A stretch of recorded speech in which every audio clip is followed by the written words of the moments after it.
Hi guys, welcome back to my channel. On today's episode, I'll be discussing the cost breakdown if you're planning to study in the United States of America. Now before I proceed, please kindly show some love. Please like this video, subscribe to this channel. Don't forget to click on the notifications icon. That's the bell icon beside the subscribe button so that whenever I make a new post, you don't get to miss it. Now let's jump at it. Guys, if you're planning to study in the United States of America, there are some things you need to know. You need to know the cost implication to help you budget better. To get started, you first need to get an admission from a recognized institution at the United States of America. Application is not free for most of the institutions in the United States. You would have to pay for application. So now application could cost between $40 to about $150 depending on the institution. Now that's the first step. The second step is you would have to pay for what is called a visa fee. The visa fee is $160. For those in Nigeria, it is $70,400. You can get that at GT Bank if you're in Nigeria. And if you're in other countries, you can look at on their website to see how you can make payment for this visa fee. Once you make payment for the visa fee, you can book your appointment. But before you book an appointment for student visa, you first need to pay for the SEVIS fee. The SEVIS fee is the money you pay to the Homeland Security. It is $350. It is actually valid for 1 year. So just in case you defer, if it is not above a year, if it is still within that 1 year period, it is still valid.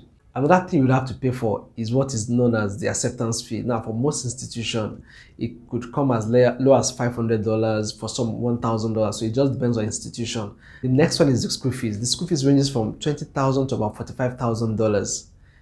With that, also there's some other stuff you might be paying for. So, for example, like living costs.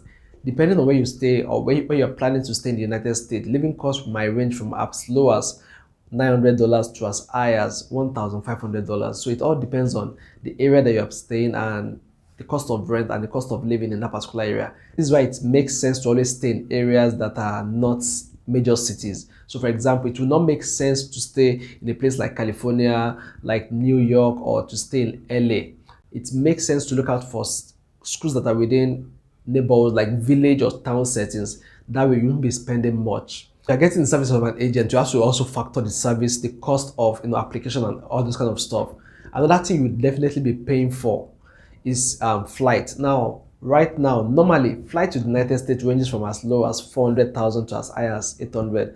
But with everything that is happening lately, cost of flight has risen as high as $1 million and $1.5 million. This is why it makes sense to always book your flight early. So if you want to check out where you can get the earliest flight, I'll be dropping a link in the comment section. Also, I'll drop the link in the description box so that it's easier for you to find it. So this is the cost breakdown if you are planning to study in America. Now, from application fee to visa fee to service fee, acceptance fee to school fees to living costs and flights. All this will give you an idea of how much you need to budget, and that's how much you need to actually have in your account if you are the main sponsor. But if you have someone sponsoring you, the person must have like at least times 12 this cost in their account as proof of fund. If you have questions or inquiry, drop it in the comment section. I will attend to all your questions. Or better still, if there's anything that you need to discuss with me personally, you can send me a message. I'll be dropping a link to all my social media pages. And please, if you're sending me a message, don't just say hello, hi. It's always better to just type everything you need so that we won't be having like back and forth conversation. I can just easily respond to all your questions rather than just saying hi, then I say hello, then we keep going back and forth. It just makes sense if you send all that message, then I can respond to you once and for all. So if you're yet to subscribe, please kindly subscribe to this channel. Click on the notifications icon. That's the bell icon beside the subscribe button so that you'll be missing posts whenever I make another post like this. Thanks for watching. See you next time. Bye.